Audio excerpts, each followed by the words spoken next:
दीवार पर लिखा है 9 मई केस में बानी को सजा मिलेगी। फैज हमीद को कम से कम 14 साल सजा होनी चाहिए। वो आसमान से नहीं उतरे। सजाए मौत नहीं तो उम्र कैद जरूर होगी। बानी ने सिखाया कि फौज रेड लाइन है।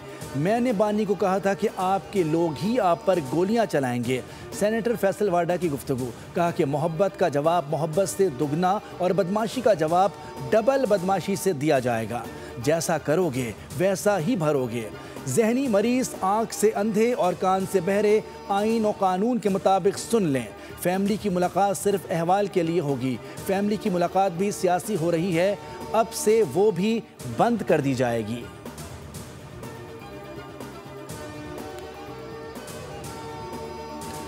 किर्गिस्तान के सदर का दौरा पाकिस्तान। इस्लामाबाद पहुंचने पर गन सैल्यूट पेश किया गया। सदर मुमलिकत आसिफ अली जरदारी और वज़ीर आज़म शहबाज शरीफ ने मुअज़्ज़िज़ मेहमान का नूर खान एयरबेस पर इस्तकबाल किया। रिवायती लिबास में मलबूस बच्चों ने किर्गिस्तान के सदर सादिर ज़ैबतोव को फूल पेश किए। किर्गिस्तान के वज़ीर ख़ारजा की दफ्तर ख़ारजा आमद वज़ीर ख़ारजा इसहाक डार ने इस्तकबाल किया।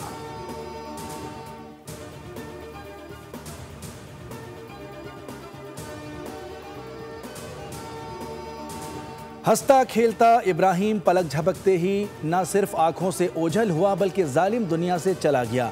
नीपा चौरंगी के करीब बच्चे की मैनहोल में गिरने की अफसोसनाक सीसीटीवी फुटेज ने तमाम वालिदैन के दिल दहला दिए। डिपार्टमेंटल स्टोर में लगे कैमरों की फुटेज में देखा जा सकता है कि बच्चा अपनी वालदा के साथ आ रहा था। तेजी से वालिद की जानिब लपका, लेकिन रास्ते में खुले मैनहोल में जा गिरा।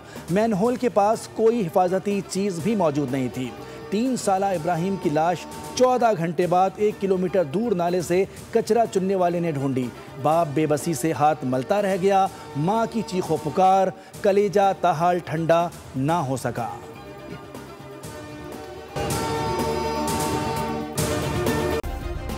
सब्सक्राइब करें और बेल दबाएं ताकि कोई खबर रह न जाए।